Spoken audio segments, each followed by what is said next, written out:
কওমুন আ'আজ্জানাল্লাহু বিল ইসলাম, আমরা সেই জাতি যাদেরকে আল্লাহ ইসলামের বরকতে, ইসলামের মাধ্যমে, ইসলামের ওসিলাতে সম্মানিত বানিয়েছেন।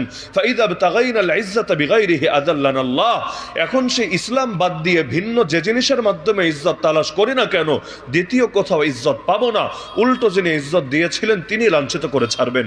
আজকে এই মাঠে হাজার হাজার যত মানুষ আছেন, আমরা সবাইকে দেখতে পাচ্ছি স্পষ্টভাবে, কিন্তু গতকালও কিন্তু এই মাঠে দাঁড়ালে এভাবে স্পষ্ট দেখা যেত না, আগামীকালও হয়তো যাবে না। আজকে যাচ্ছে কেন? আপনাদের কারো গায়ে বাতি লাগানো আছে বিষয়টা এমনও না, কিন্তু যেখানে যেখানে বাতি লাগানো হয়েছে আপনারা তার কাছে চলে এসেছেন, বাতির আলোয় আপনারাও আলোকিত হয়ে গেছেন। তাহলে আমরা যদি আলোকিত হতে চাই, মাধ্যম একটাই, যেখানে আলো আছে এর ধারে যেতে হবে, আলোকে ধারণ করতে হবে। তাহলে আমরাও ধীরে ধীরে যাব আলোকিত হয়ে। আলোর নামই আল্লাহর দিন, আলোর নামই ইসলাম, আলোর নামই কোরআন, আলোর নামই দিন, আলোর নামই শরিয়াত, আলোর নামই সুন্নত। সুতরাং যারা এই আলোকে ধারণ করবে একমাত্র তারাই আলোকিত হবে। আর যারা ইসলাম বাদ দিয়ে জাহেলিয়াত ধারণ করবে, ঈমান বাদ দিয়ে কুফর ধারণ করবে, তাওহীদ বাদ দিয়ে শিরক ধারণ করবে, কোশ্চিনকালেও তারা পারবে না আলোকিত হতে। কারণ এক অন্ধকারের সাথে আরেক অন্ধকার মিলালে আলো জ্বলে না, উল্টো অন্ধকারের মাত্রা আরো যায় বেড়ে। যুলুমাতুম বাদুহা ফাওকা বাদ। সুতরাং সংস্কার যত সংস্কার হোক দুনিয়ার বুকে, যদি সংস্কার আলোর মাধ্যমে না হয়, বরং এক অন্ধকারের মাধ্যমে আরেক অন্ধকারে সংস্কার হয়, কোশ্চিনকালেও এর দ্বারা না মানবতার উপকার হয়, না বিশ্বে কোনো পরিবর্তন হয়। তাহলে আলোকিত হতে চাইলে মাধ্যম একটাই, ইসলামকে আঁকড়ে ধরে রাখতে হবে। দ্বীনের জন্য যার অবদান হবে যত বেশি, আল্লাহর কাছে তার মর্যাদাও হবে তত বেশি। আর দ্বীনের জন্য যার অবদান হবে যত কম, আল্লাহর কাছেও তার মান এবং তার মর্যাদা তত কম। সাহাবীগণ প্রতিযোগিতা করতেন দ্বীনের জন্য কার চাইতে কে বেশি অবদান রাখবেন। আরে দুধের বাচ্চা পর্যন্ত নিয়ে হাজির হয়ে যায় রাসূলের কাছে, ইয়া রাসূলুল্লাহ, আমার কোলের বাচ্চাটাকেও নিয়ে যান না আপনাদের সাথে। আরে কোলের বাচ্চা নিয়ে গিয়ে কি হবে? এটা তো যুদ্ধ, এটা ছেলে খেলা না। স্পষ্ট বলছি, ইয়া রাসূলুল্লাহ, সবই তো বুঝি, কিন্তু কি করব বলেন? দ্বীনের জন্য আমিও তো কিছু অবদান রাখতে চাই, আমারও তো দিল চাই আল্লাহর দ্বীনের জন্য আমারও কিছু কোরবানি থাকুক, আমারও কিছু অংশগ্রহণ থাকুক। কিন্তু যারা বড় ছিল আগেই পাঠিয়েছি, একজনও ফিরে আসে নাই, ময়দানে শহীদ হয়েছে, তাদের লাশ সেখান থেকে উঠিয়ে আনা হয়েছে। কিন্তু আমিও তো নারী, আমিও তো যেতে চাইলে আমাকে অনুমতি দেবেন না, কি করব? দিল তো মানে না। সুতরাং যা ছিল তাই এনে হাজির হলাম। এই বাচ্চাটাকে নিয়ে যান না, যদিও বুঝি আমার বাচ্চা যুদ্ধ করতে পারবে না, লড়াই করতে পারবে না, কিন্তু এতটুকু তো অন্তত পারবে। জালেম যখন আপনার বুকে তীর মারবে, বর্ষা মারবে, আপনার কোন সাহাবীর কোলে দিয়ে রাখবেন আগেই বাচ্চাটাকে। জালেম আপনাকে আঘাত করলে আমার বাচ্চাটাকে ঢালের মতো করে আপনার বুকের সামনে পেতে ধরবে। জালেমের তীর এসে, বর্ষা এসে আমার বাচ্চার বুকটাকে ফোরফোর করে দিয়ে যাবে। কিন্তু আমার দুধের বাচ্চার বদৌলতেও, তার প্রাণের কোরবানির বদৌলতেও আপনার প্রাণ তো সুরক্ষিত থাকবে। কিয়ামতের দিন আল্লাহকে গর্ব করে বলতে পারবো, আয় আল্লাহ, আমি শহীদের মা, আমার সন্তান তার জান কোরবান করেছে তোমার নবীর হেফাজতের জন্য। নাবালেগ পর্যন্ত চলে আসে, ইয়া রাসূলুল্লাহ, আমাকেও একটা সুযোগ দিতে হবে।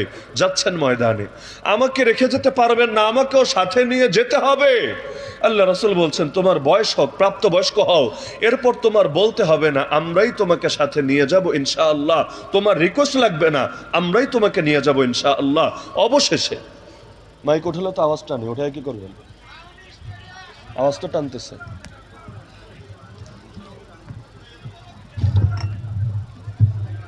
শুরুতে আপনাকে বলে দিয়েছিলাম না,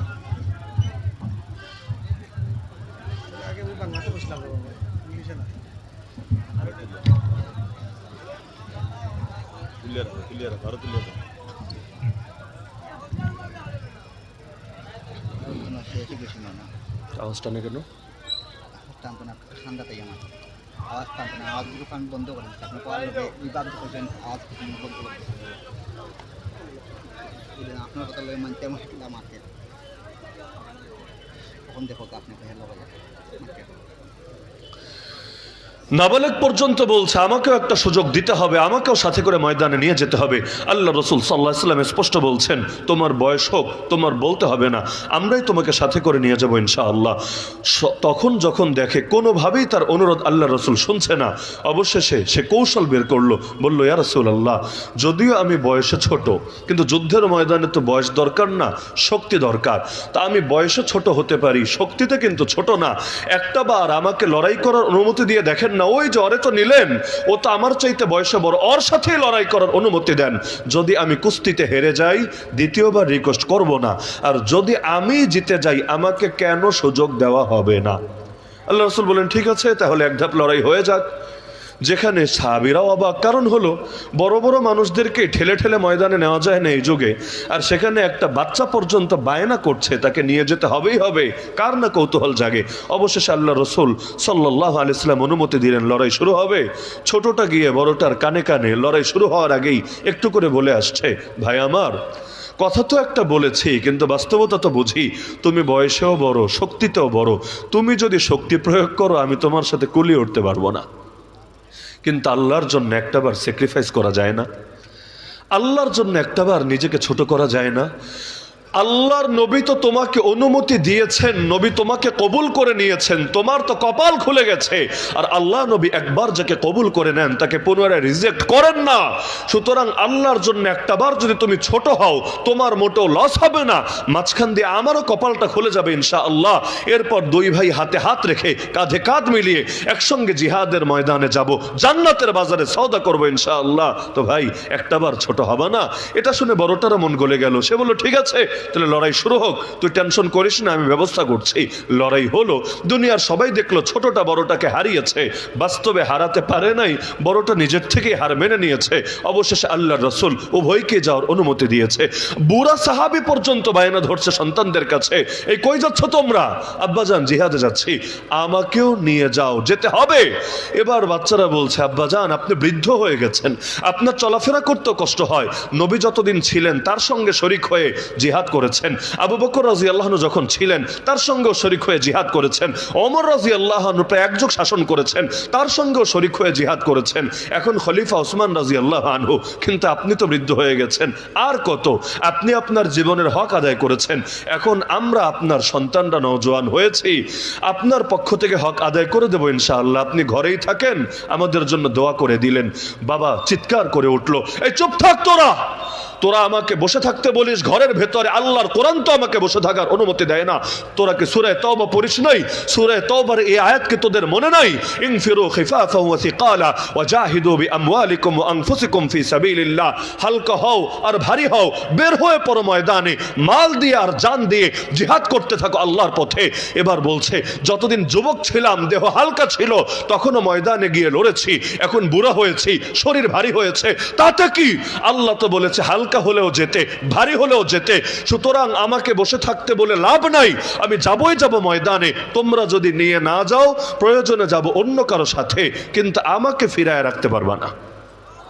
সন্তানরা বলছে, আব্বাজান তাহলে যদি যেতেই হয় অন্য কারো সাথে যাওয়ার দরকার নাই, আমাদের সাথে চলেন, আমরা যতটুকু পারি খেদমত আঞ্জাম দেবো ইনশাআল্লাহ। সর্বপ্রথম নৌপথে সফর, জাহাজে করে যেতে হবে বিশাল দূরের পথ, এরপর গিয়ে লড়াই হবে। সারা জীবনে এভাবে নৌপথে যুদ্ধ করে অভ্যস্ত না। জোয়ানকালে যখন যুদ্ধ করেছে সমতলে করেছে, ঘোড়ার পিঠে চড়ে উটের পিঠে চড়ে গিয়ে যুদ্ধ করেছে, কিন্তু এই বুড়া বয়সে এসে নৌজানে যখন উঠলো শরীর এই ধকল আর নিতে পারলো না, এক পর্যায়ে সেখানেই শেষ নিঃশ্বাস ত্যাগ করলো। সন্তান তো পেরেশান, এখন কি হবে? জানাজা তো আদায় করলো, কিন্তু বাপরে দাফন করবে কোথায়? এই সমুদ্রের ভেতরে, পানির ভেতরে। কোন সন্তান পারবে নিজের বাপের লাশ ধরে পানিতে ফেলে দিতে? তারা চিন্তা করলো এখন কি করা? ব্যাকেও আসা সম্ভব না, কারণ আবার জিহাদের ময়দান ছেড়ে আসবে, তাও সবাইকে নিয়ে জাহাজ আবার যেখান থেকে রওনা করেছে সেখানে ফিরবে, তাদের বিবেক বাধা দিল। অবশেষে চিন্তা করলো চলতে থাকে, যেখানে মাটি পাবো সেখানে দাফন করে দেবো ইনশাআল্লাহ। একদিন গেল মাটি পায় না, দুদিন তিন দিন মাটি পায় না, যেতে যেতে সপ্তাহ শেষ, তাও মাটি পায় না, কারণ এটা তো সমুদ্রে বের হয়েছে, নদীতে না।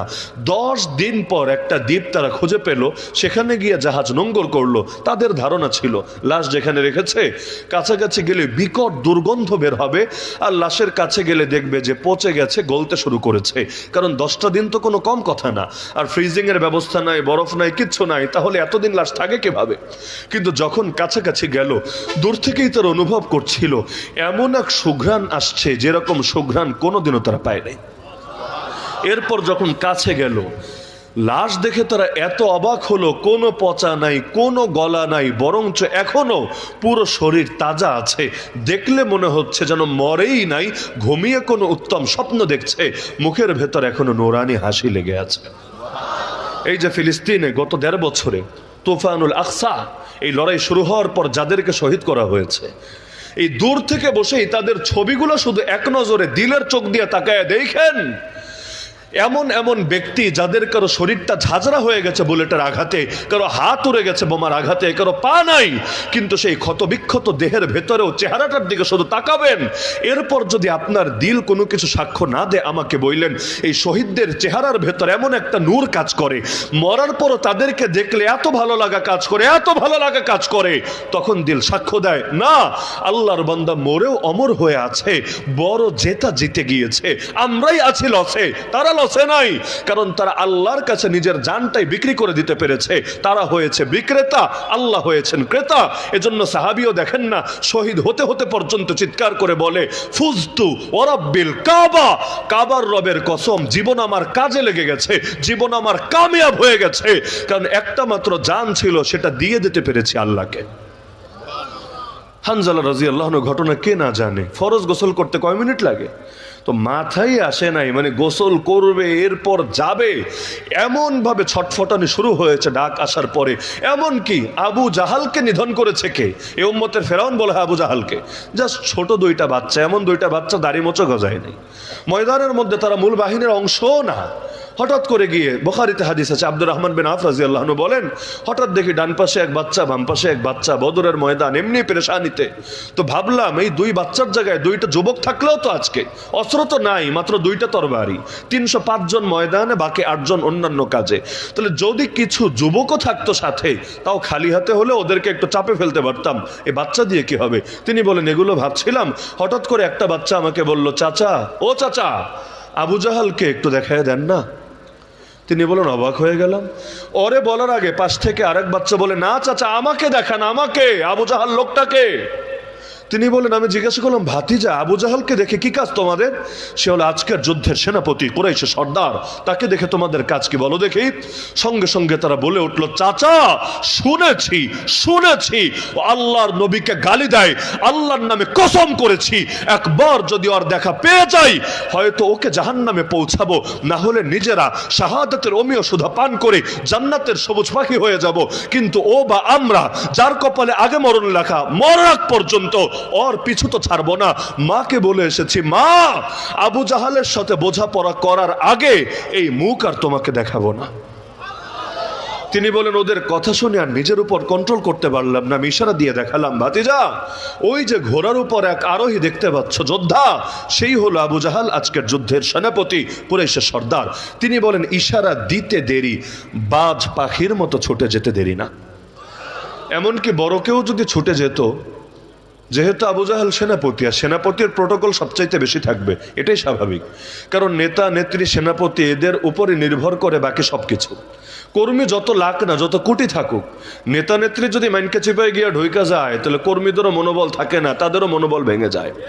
আর যদি নেতা নেত্রীরা সামনে থেকেই যে কোনো হালতের মধ্যে অটল থাকে, অবিচল থাকে, এবং তারা নিজেরাই সার্ভাইভ করতে থাকে, তাহলে অন্যদের মধ্যেও যে কোনো পরিস্থিতির মোকাবেলা করার আলাদা হিম্মত চলে আসে। এজন্য আল্লাহ রাসূল দেখেন না, বদরের ময়দানে চাইলে কিন্তু সাহাবীদের রেখে নিজে যেতে পারতেন। কেন? কারণ বদরের ময়দান তো অনেকটা বলতে গেলে মরা নিশ্চিত এমন ময়দান। কারণ যে বিজয় আল্লাহ দিয়েছেন পুরো গায়বী বিজয়, পুরো গায়বী বিজয়। কোরআনে সূরা আনফালে আল্লাহ নিজে বলেছেন, ফালাম তাকতুলুহুম ওয়ালাকিন্নাল্লাহ কাতালাহুম, তোমরা একটা কাফেরকেও মারো নাই বদরের ময়দানে, একটাকেও না, মেরেছেন আল্লাহ নিজে। ওমা রামাইতা ইয রামাইতা ওয়ালাকিন্নাল্লাহ রামা, হে নবী আপনি যখন ধুলো ছুঁড়ে মেরেছিলেন, আরে আপনি মারেন নাই, মেরেছেন আল্লাহ নিজে। তাহলে এক মুঠো ধুলো কিভাবে চলে যায় 1000 মানুষের চোখে? সম্ভব কিভাবে? আসলে আপনি মারেন নাই, হাত ব্যবহার হয়েছে আপনার, মেরেছেন আল্লাহ নিজে। তাহলে বাহ্যিকভাবে তো ময়দানটা বড় জটিল ময়দান ছিল। আল্লাহর রাসূল সেজদায় লুটিয়ে পড়ে পর্যন্ত দোয়া করছিল, আল্লাহুম্মা আনজিজলি মা ওয়া'আদতানি, আল্লাহুম্মা আতিনি মা ওয়া'আদতানি, আল্লাহুম্মা ইন তাহলিক হাযিহিল ইসাবাতু মিন আহলিল ইসলাম লাম তু'বাদ ফিল আরদ। হে আল্লাহ, যে ওয়াদা আমাকে দিয়েছেন সেটা বাস্তবায়ন করেন। হে আল্লাহ, যে প্রতিশ্রুতি দিয়েছিলেন সেটা আমাকে দান করেন। হে আল্লাহ, আজকে যদি এই ক্ষুদ্র কাফেলা শহীদ হয়ে যায়, এই জমিনে আর কোনোদিনও তোমার ইবাদত হবে না। কে করবে তোমার ইবাদত? ওই রকম লোকই তো বাকি থাকবে না। সুতরাং আল্লাহ আজকে আমাদেরকে বিজয় ছাড়া ভিন্ন কিছু দিও না। আল্লাহ রাসূল সেজদায় লুটিয়ে পড়ে কাঁদছেন, এত কাঁদছেন, এত রোনাজারি করছেন। পেছন থেকে আবু বকর সিদ্দিক রাদিয়াল্লাহু তাআলা আনহু এসে নবীজির পিঠ মুবারকের উপর হাত রেখে বলল, হাসবুক, হে নবী যথেষ্ট হয়েছে, আল্লাহ আপনার দোয়া কবুল করে নিয়েছেন। আপনি চিন্তা করেন দোয়ায় কি পরিমাণ ঈমানি শক্তি থাকলে, কি পরিমাণ নূর থাকলে। আরে দোয়া করে একজনে কিন্তু অন্যদের দিল সাক্ষ্য দেয়, এই দোয়া আল্লাহ ফিরাবেন না, দোয়া কবুল করেছেন। তাহলে আল্লাহর রাসূল নিজে ময়দানে সামনের সারিতে থেকেছেন। হুনাইনের ময়দানে দেখেন না, ময়দান তো খালি হয়ে গেছিল, আল্লাহর রাসূল এবং গুটি কয়েক সাহাবী ময়দানে অটল ছিলেন। এমন ভাবে তীরের বৃষ্টি আসছিল, মনে হচ্ছিল আজকে একজনও বাঁচবে না, পালানোর জায়গা খুঁজে পাচ্ছিল না। কিন্তু আল্লাহর নবী ঠান্ডা মাথায় তীরের বৃষ্টির সামনে দাঁড়িয়ে কবিতা আবৃত্তি করছিলেন। মাথা কতটা ঠান্ডা থাকলে তীরের বৃষ্টির সামনে দাঁড়িয়েও কবিতা বলা যায়। আল্লাহর নবী বলছিলেন, আনান নাবিয়্যু লা কাযিব, আনা ইবনু আব্দুল মুত্তালিব, আমি নবী, আমি কোনো মিথ্যক না, আমি আব্দুল মুত্তালিবের পুত্র। ময়দান থেকে আমার লাশ যেতে পারে, কিন্তু আমি ময়দান ছেড়ে কিছুতেই পালাবো না। অবশেষে আল্লাহর নবীর হিম্মত দেখে ধীরে ধীরে আবার সবাই এসে একত্রিত হয়েছে এবং আল্লাহ কিন্তু ঠিকই বিজয় এনে দিয়েছে। তাহলে নেতার উপরই তো নির্ভর করে বাকিদের মনোবল, বাকিদের স্বপ্ন। তো এখন আবু জাহলের প্রোটোকল তো সবচাইতে বেশি, বড় কেউ যেতে চাইলেও রিচি করতে পারতো না, তার আগে তারা একেবারে কচুকাটা করে ফেলতো। কিন্তু দুইটা বাচ্চা ছুটে আসছে, কারো কল্পনায়ও আসেনি বাচ্চা এসে কি করতে পারে, কারণ তারা যোদ্ধা না, বাহিনীর সদস্য না। তাহলে বাচ্চা কেন আসবে? বাচ্চা তো বিভিন্ন কারণে আসতে পারে, হয়তো কোনো অনুরোধ নিয়ে এসেছে, আঙ্কেল আমার আব্বারে মাইরেন না, আঙ্কেল আমার আম্মারে উঠায় নিয়ে না। বাচ্চা আর কি বলবে, এই টাইপের কিছু হয়তো বলবে, পাগলে ভেবেছে। কিন্তু জানে না এই বাচ্চা সেই বাচ্চা না, এই বাচ্চা ওদের কাছে মৃত্যুর পরোয়ানা নিয়ে ছুটে আসছে। কারণ সাহাবীদের সকলের আমল এক ছিল না, স্বাভাবিক, সকলের ইলম এক ছিল না, স্বাভাবিক। কিন্তু আল্লাহ এবং তার রাসূলের মহব্বতে তারা কেউ পিছিয়ে থাকার লোক ছিলেন না। আনাস রাদিয়াল্লাহু আনহু বলেন, নবী তো অনেক হাদিসই বলেছেন, কিন্তু একটা হাদিস শুনে আমরা এত খুশি হয়েছে, আমরা সব সাহাবী এত খুশি জীবনে দ্বিতীয় কোনো দিন হই নাই। কোন হাদিস শুনে? আল মারউ মা মান আহাব্বা, যার সাথে যার মহব্বত তার সাথে তার আখেরাত। আল্লাহ তাআলা মহব্বতের মাধ্যমে মিলায়া দিবেন তাদেরকে। এমনকি নবী দেখে একদিন এক সাহাবী কাঁদে আর কাঁদে আর কাঁদে। নবী পেরেশান, কিরে এত কাঁদিস কেন? সেই সাহাবী বলে, ইয়া রাসূলুল্লাহ, দুনিয়াতে সামান্য সময় আপনাকে না দেখলে নিজেকে ঠিক রাখতে পারি না, ভেতরে ছটফট লাগে, অস্থির লাগে। আরে কিছু হয়ে গেল কিনা আমার নবীর, আমার নবী কোথায় আছে, কিভাবে আছে, কষ্ট লাগতে থাকে। তো সেখানে এমনকি এই কষ্ট এত গভীর আপনি ভাবতে পারবেন না। আল্লাহ নবী নিজে বলে, আরে যদি এই ভয় না থাকতো যে আমার অনেক সাহাবীর আর্থিক সামর্থ্য নাই, সবাই সব যুদ্ধে যেতে পারবে না, কিন্তু আমি যদি প্রতিটাতে যাই, অনেকে হয়তো বেঁচেই থাকতে পারবে না, এই কষ্টে এই দুঃখে হয়তো স্ট্রোক করবে, হয়তো হার্ট অ্যাটাক করবে। যদি এই ভয় না থাকতো, আমি মুহাম্মদ একটা জিহাদ থেকেও পিছিয়ে থাকতাম না। কারণ সবাই জানেন জিহাদ হয়েছে অনেক, নবী 27টাতে নিজে থেকেছেন, আরো 47টাতে বাহিনী পাঠিয়েছেন। ওই 47টার ব্যাপারেও নবী বলছেন, যদি এই ভয় না থাকতো যে আমার মহব্বতে, আমার কথা চিন্তা করে করে আমার সাহাবীদের বড় কোনো ক্ষতি না হয়ে যাবে, তাহলে আমি মুহাম্মদ একটা যুদ্ধ থেকেও পিছিয়ে থাকতাম না। কিন্তু থাকতে হয় কেন? কারণ আমারও এত টাকা নাই সবার জন্য আমি যুদ্ধে যাওয়ার ব্যবস্থা করে দেব। কারণ যুদ্ধে যেতে চাইলে বাহন লাগবে, অস্ত্র লাগবে, ন্যূনতম প্রস্তুতি তো লাগবে। আর তাদেরও এমন কিছু নাই তারা আমার সঙ্গে শরিক হবে। তো নবী দেখছে সাহাবী কাঁদছে, নবী বলেন, কেন কাঁদছো? জবাব দিল, আপনাকে না দেখে একটু থাকতে পারি না। তাহলে যখন জান্নাতে যাবেন ইয়া রাসূলুল্লাহ, আপনি তো যাবেন কত উপরের জান্নাতে, আর আমরা দুর্বল ঈমান, দুর্বল আমলের লোক, আমরা থাকবো কত নিচের জান্নাতে। তো জান্নাতে গিয়েও আপনাকে না দেখে থাকবো কিভাবে? যেই জান্নাতে আমি নবীর সোহবত পাবো না, ওই জান্নাত আমার জন্য আরামের জায়গা হবে কিভাবে? ওই প্রেক্ষাপটে আল্লাহ কোরআনে আয়াত নাজিল করে দিয়েছিলেন, ওমাই ইউতিল্লাহ ওয়ার রাসূল ফাউলাইকা মাআল্লাযীনা আনআমা আল্লাহু আলাইহিম মিনান নাবিয়্যিন ওয়াস সিদ্দীকিন ওয়াশ শুহাদাই ওয়াস সালিহিন। টেনশন কইরো না। নবী ওই আয়াত শুনিয়ে তাকে বলে দিলেন, আনতা মা মান আহবাবতা, আরে ভয় নাই তোমার, তুমি যাকে মহব্বত করেছো তারই সঙ্গী হবা। হ্যাঁ, প্রসঙ্গক্রমে তারা শুনে রাখেন যারা মহব্বত করেছেন কাফেরদেরকে, মুশরিকদেরকে, নাস্তিকদেরকে, বেঈমানদেরকে, পাপিষ্ঠদেরকে, চুলও তাদের মতো, মুখও তাদের মতো, কাপড় চোপড়ও তাদের মতো, চলাফেরাও তাদের মতো, কথাবার্তা, আচরণ উচ্চারণ তাদের মতো, রাজনৈতিক আদর্শও তাদের মতো, অর্থনৈতিক আদর্শও তাদের মতো, বিচার আচরও তাদের মতো, সবই তাদের মতো। আপনিও প্রস্তুত থাকেন তাদের সাথে হাসরে একত্রিত হওয়ার জন্য। কারণ উভয় ক্ষেত্রেই তো এটা হবে, উভয় ক্ষেত্রেই তো হবে। মুমিন তো সব ক্ষেত্রে আল্লাহকেই ধরে রাখবে, হুকুম চলবে আল্লাহর, তরিকা চলবে রাসূলের। লা ইলাহা ইল্লাল্লাহ, হুকুম মানে আল্লাহর, মুহাম্মাদুর রাসূলুল্লাহ, তরিকা মানে আল্লাহর রাসূল সাল্লাল্লাহু আলাইহি সাল্লামের। এটাই তো কালেমার কথা। লা ইলাহা, নেই কোনো মাবুদ, ইল্লাল্লাহ, আল্লাহ ছাড়া। দেয়ার ইজ নো গড, কোন মাবুদ নাই, কোন রব নাই, কোন খোদা নাই, ইল্লাল্লাহ, বাট আল্লাহ, সিরফ আল্লাহ, কেবল আল্লাহ, শুধু আল্লাহ, দ্বিতীয় কেউ নাই।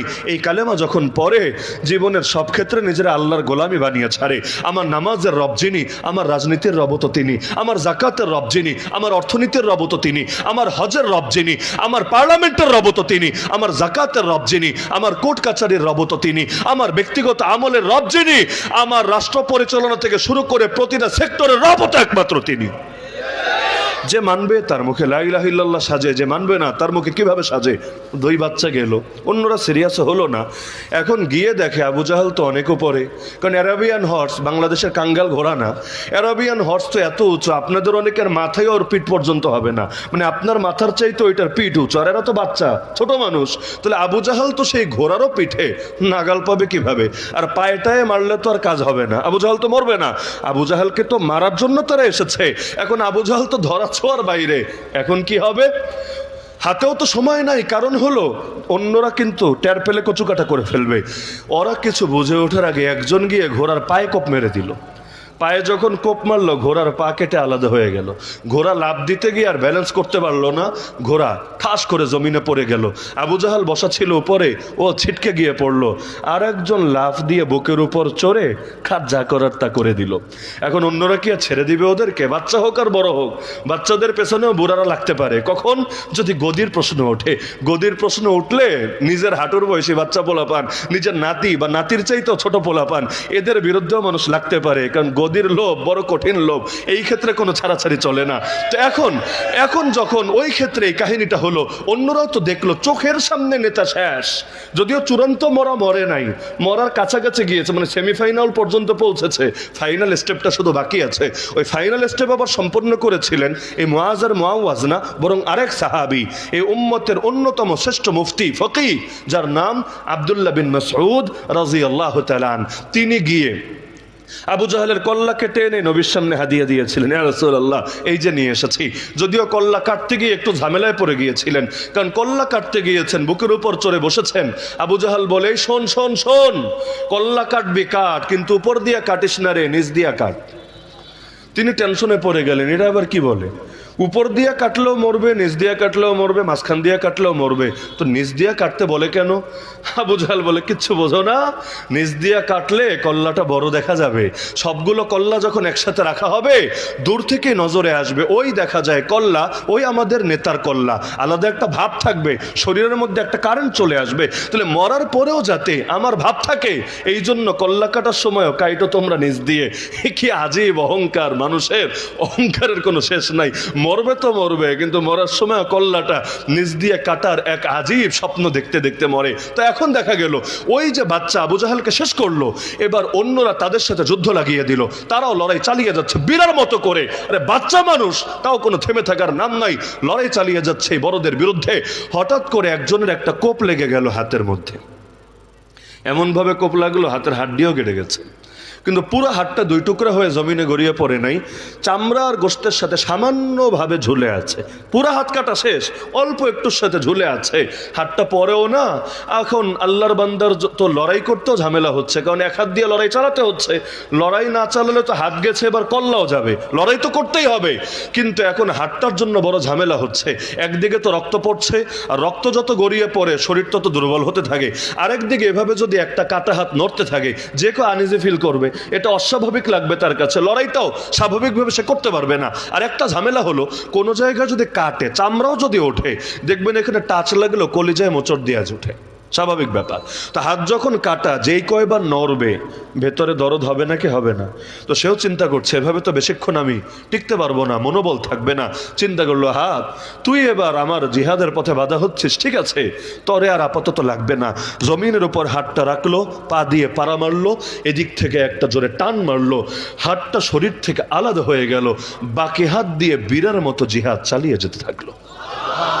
এগুলোকে কি দিয়ে ব্যাখ্যা করবেন আপনি? এগুলো আকল দিয়েও ব্যাখ্যা করা সম্ভব না।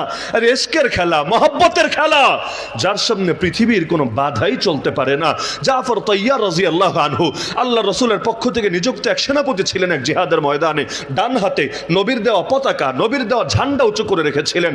ওই যুগে যতক্ষণ ঝান্ডা উঠতে থাকবে ততক্ষণ লোকে লড়াই করবে, যদি ঝান্ডা পড়ে যায় লড়াই থামিয়ে দিবে। কারণ ঝান্ডা পড়ার মানে হলো হয়তো হেরে গেছে, না হলে সন্ধি করেছে, না হলে কিছু একটা হয়েছে, মানে লড়াই আপাতত হবে না। তো তিনি ডান হাত দিয়ে ধরে রেখেছেন। এক জালেম এসে এক কোপ মারলো, ডান হাতটা কেটে গেল, চোখের সামনে হাতটা গড়িয়ে পড়ছে। তিনি চিন্তা করলেন হাত গেলে যাক, তো নবীর দেওয়া কালে নবীর দেওয়া পতাকা গড়িয়ে পড়বে, এটা তো মেনে নেওয়া যায় না। বাম হাত দিয়ে পতাকাটা ধরে ফেললেন। এবার জালেম আর একটা কোপ মারলো, বাম হাতটাও কেটে গেল। কিন্তু বাম হাত কেটেছে, তবুও তার দিল ভাঙছে না। আরে হাত এটাও গেছে, যাক, নবীর দেওয়া পতাকা মাটিতে গড়িয়ে পড়তে দেব না। এবার এই দুই হাত কাটার পরে যে বাকি অংশ আছে, এটা দিয়ে বাহুর বন্ধনে পতাকাটাকে আগলে ধরলো, তবুও জালেমের মন গলল না। এমন জোরে চূড়ান্ত আঘাত করলো, আল্লাহর বান্দা শহীদই হয়ে গেলেন। তো যতক্ষণ দাঁড়ানো ছিলেন, নবীর দেওয়া পতাকা গড়িয়ে পড়তে দেন নাই, তিনিও দাঁড়ানো, পতাকাও দাঁড়ানো। অবশেষে যখন শহীদ হয়ে লুটিয়ে পড়লেন, আর এক সাহাবী এসে পতাকাটা নিজের হাতে উঠিয়ে নিল। এই যে তিনি কোরবানি দিলেন, জাফর রাদিয়াল্লাহু আনহু হলেন আলী রাদিয়াল্লাহু আনহু ভাই।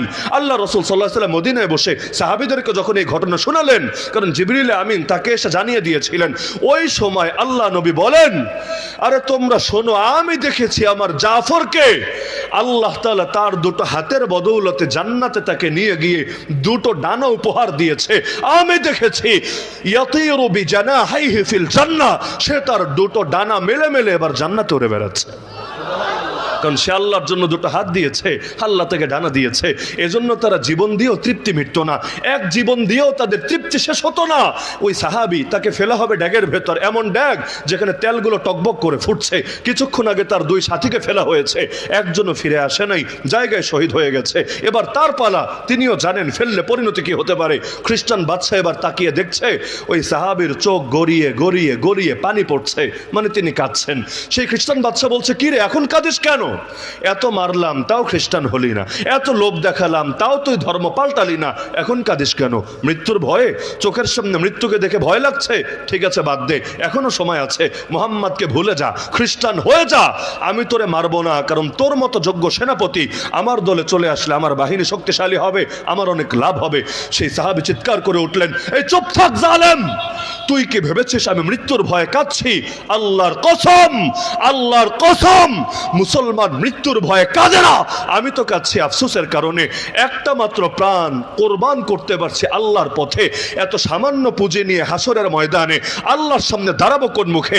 আমার গায়ে যেই পরিমাণ পশম আছে, এই পরিমাণ প্রাণ যদি থাকতো আর প্রতিটা প্রাণ আল্লাহর রাস্তায় কোরবান করে দিতে পারতাম, তাহলে না কিয়ামতের দিন বড়সড় পুঁজি নিয়ে দাঁড়াতে পারতাম। এখন এত সামান্য পুঁজি নিয়ে যাচ্ছি, আল্লাহ কি আমাকে মাফ করবে? আল্লাহ কি এটা কবুল করবে? আল্লাহ কি আমাকে জান্নাত দেবে? এই ভয়ে, এই আফসোসে, এই আশঙ্কায় আমার চোখ থেকে পানি গড়িয়ে পড়ছে। না হলে ভাবিস না, মুসলমান মৃত্যুর ভয়ে কাঁদে, তো এক জীবন দিয়েও তাদের তৃপ্তি হয় না, আফসোস করে আরো জীবন যদি দিতে পারতো। এমনকি শাহাদাত তো সেই মধু, আল্লাহ নবী পর্যন্ত একবার পান করতে চান না, বারবার পান করতে চান। সহিহ মুসলিমে হাদিস আছে, আল্লাহ রাসূল বলেন, লা ওয়াদিতু আন আগযুয়া ফি সাবিলিল্লাহি ফাউকতাল থুম্মা আগযুয়া ফাউকতাল থুম্মা আগযুয়া ফাউকতাল। আল্লাহ রাসূল বলেন, আমার বড় ইচ্ছা হয় আমি আল্লাহর রাস্তায় যুদ্ধ করতে থাকবো, অবশেষে শহীদ হব, আবার যুদ্ধ করতে থাকবো, আবার শহীদ হব, আবার যুদ্ধ করতে থাকবো, আবার শহীদ হব। এই হাদিস বিভিন্ন সনদে আছে, বিভিন্ন বর্ণনায়। এর মধ্যে এখানে আগজুয়া মানে জিহাদের কথাটা স্পষ্ট আছে, যে জিহাদ করতে করতে জান দিব, আবার হায়াত পেয়ে আবার জিহাদ করতে করতে জান দিব, আবার হায়াত পেয়ে আবার জিহাদ করতে করতে জান দিব। এমনকি বুখারীতে আছে, ওমর রাদিয়াল্লাহু আনহু নিয়মিত দোয়া করতেন, আল্লাহুম্মা রযুকনি শাহাদাতান ফি সাবিলিক, যেটাকে আপনারা অনেকে বদদোয়া মনে করবেন, তিনি করতেন দোয়া, আপনার কাছে মনে হবে বদদোয়া। ওমর বলতেন, হে আল্লাহ, আপনার রাস্তায় আমাকে শহীদি মরণ দান করেন। আমিও যদি হাত তুলে বলি না, আল্লাহ আমাদের সবাইকে শহীদি মরণ দান করেন, দেখবেন আমিনের ভলিউম কমে গেছে।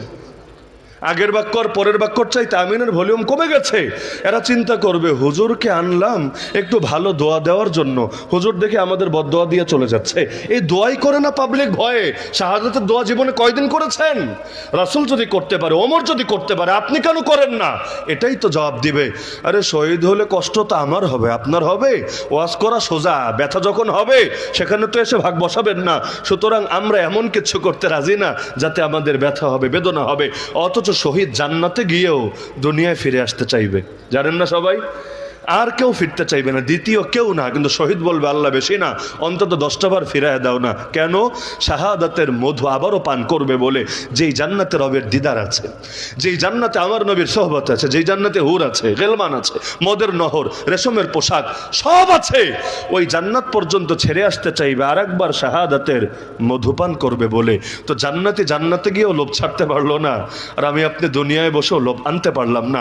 এজন্য আমার প্রথম থেকে শেষ বাক্য এবং বার্তা মূলত একটাই, সেটা হলো আল্লাহর দ্বীনের জন্য অবদান হবে যত বেশি, আল্লাহর কাছে দাম হবে তত বেশি। মোহাম্মদ বিন কাসেম 18 বছর বয়সে যদি হিন্দুস্তানের জমিনে এসে দ্বীনের পতাকা উড়িয়ে যেতে পারেন, আপনার বয়স কত হয়েছে? মুআজ আর মুআওয়াজ দাড়িমোচ গজানোর আগে যদি উম্মতের ফেরাউন আবু জাহেলের সাথে বোঝাপড়া চূড়ান্ত করতে পারে, আপনার তো দাড়িমোচ বহু আগেই গজিয়েছে। যদিও গজানোর পর নিজে শহীদ করেছেন, সেটা ভিন্ন আলাপ। বাকি আল্লাহ তো দিয়েছিলেন আপনাকে, নিজের বিরুদ্ধে অবস্থান নিয়েছেন। তাহলে তারা যদি পারে, আমাদেরও পারা লাগবে নাকি লাগবে না? সাহাবীরা জান্নাতের সুসংবাদ প্রাপ্ত হয়েও এত কোরবানি দেন, দুনিয়াতে বসে রাদিয়াল্লাহু আনহুম শুনেও তো কোরবানি দেন, আমি আপনি কেন দেব না? সুতরাং আজকের সর্বশেষ কথা আমার এটা, সেটা হলো আল্লাহর সঙ্গে আজকে অঙ্গীকারাবদ্ধ হন। এই মাহফিল থেকেই দিলের মধ্যে এই তামান্না লালন করতে শেখেন। সেটা হলো আল্লাহ একটা মাত্র জীবন তো দিয়েছো, আর বড় একটা অংশ চলে গেছে। মোমবাতি যেমন জ্বলতে থাকে আর গলতে থাকে, আমারও জীবন চলছে আর ধীরে ধীরে গলে গলে শেষ হয়ে যাচ্ছে। জানি না হায়াতে আর কয়দিন বাকি আছে। আল্লাহ যেই কয়দিনই থাক না কেন, আমাকেও তোমার দ্বীনের জন্য একটু অবদান রাখার তৌফিক দিও। কারণ ইসলাম তো বিজয়ী হবেই হবে, আমাকে নিয়ে হোক আর আমাকে ছাড়া হোক। কিন্তু আমি কিভাবে বিজয়ী হব ইসলাম ছাড়া? আমি এগোতে চাইলে ইসলামের সাথেই তো এগোতে হবে। ইসলামের যত কাছে আসবো, আমিও তো তত যাবো এর আলোয় আলোকিত হয়ে। সুতরাং আল্লাহ, যতদিন এই দেহে প্রাণ আছে, প্রাণে স্পন্দন আছে, ধমনীতে রক্ত প্রবাহিত আছে, হকের পক্ষে বাতিলের বিপক্ষে তোমার তৌফিকে আমার আমরণ লড়াই সংগ্রাম আর জিহাদ চলবেই চলবে, চলবেই চলবে, চলবেই চলবে।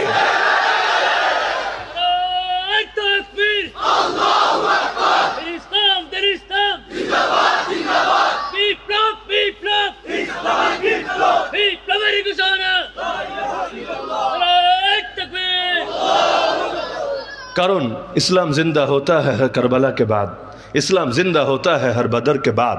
इस्लाम বিজয়ী হবেই তো কাউকে না কাউকে জামানার বেলালও তো হতে হবে, জামানার সুমাইয়াও তো হতে হবে, নাকি হওয়া লাগবে না, এমনি এমনি চলে আসবে? তাহলে আমরা জামানার খালেদ বিন ওয়ালিদও হতে রাজি, জামানার বেলালে হাবশিও হতে রাজি।